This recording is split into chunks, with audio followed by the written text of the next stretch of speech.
യഹോവ ഭക്തനായ പുരുഷൻ ഇങ്ങനെ അനുഗ്രഹിക്കപ്പെട്ടവരാകും.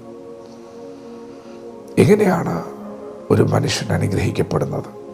നമുക്കറിയാം, നമ്മെ അനുഗ്രഹിക്കുന്നത് ദൈവമാണ്. അനുഗ്രഹം വരുന്നത് ഉയരത്തിൽ നിന്നാണ്. വിശുദ്ധ വേദപുസ്തകം പറയുന്നു, ഉയർന്നവൻ താണവരെ അനുഗ്രഹിക്കുന്നു. എല്ലാ നല്ല ദാനവും തികഞ്ഞ വരമൊക്കെയും ഉയരങ്ങളിൽ നിന്ന് വരുന്നു. പ്രിയപ്പെട്ടവരെ, ദൈവമാണ് നമ്മെ അനുഗ്രഹിക്കുന്നത്.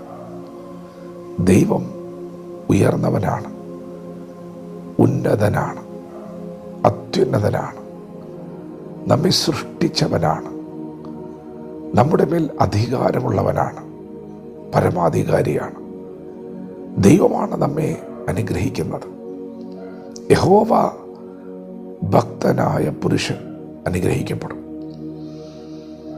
അനുഗ്രഹം വരാൻ ഒരു വഴിയേ ഉള്ളൂ, ഭക്തി മുറുകെ പിടിക്കുക. യഹോവയെ ഭയപ്പെട്ട് അവൻ്റെ വഴികളിൽ നടക്കുന്ന മനുഷ്യൻ ഭാഗ്യവാൻ. അവൻ്റെ കൈകളുടെ അധ്വാന ഫലം അവൻ തിന്നും. അവൻ ഭാഗ്യവാൻ, അവന് നന്മ വരും. അവൻ്റെ ഭാര്യ വീടിനകത്ത് ഫലപ്രദമായ മുന്തിരിവള്ളി പോലെയും അവൻ്റെ മക്കൾ മേശയ്ക്ക് ചുറ്റും ഒലിവ് തൈകൾ പോലെയിരിക്കും.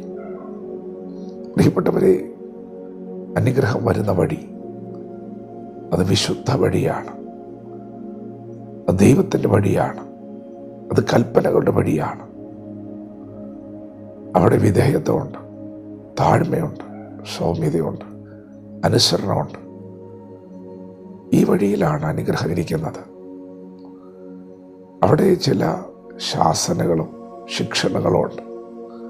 അത് ദൈവത്തിൻ്റെ വഴിയാണ്. യഹോവയെ ഭയപ്പെട്ട് അവൻ്റെ വഴികൾ നടക്കുക, ദൈവത്തിൻ്റെ ഇഷ്ടം അറിഞ്ഞ് നടക്കുക, ദൈവത്തിന് ഇഷ്ടമല്ലാത്തത് വെടിഞ്ഞുകൊണ്ട് ദൈവത്തോട് ചേർന്ന് നടക്കുക. ഇത് കൽപ്പനകളുടെ വഴിയാണ്. ഇവിടെ ദൈവം നമ്മെ തിരുത്തും, ഇവിടെ ദൈവം നമ്മെ ചെത്തും, ദൈവം നമ്മെ ക്രമീകരിക്കും.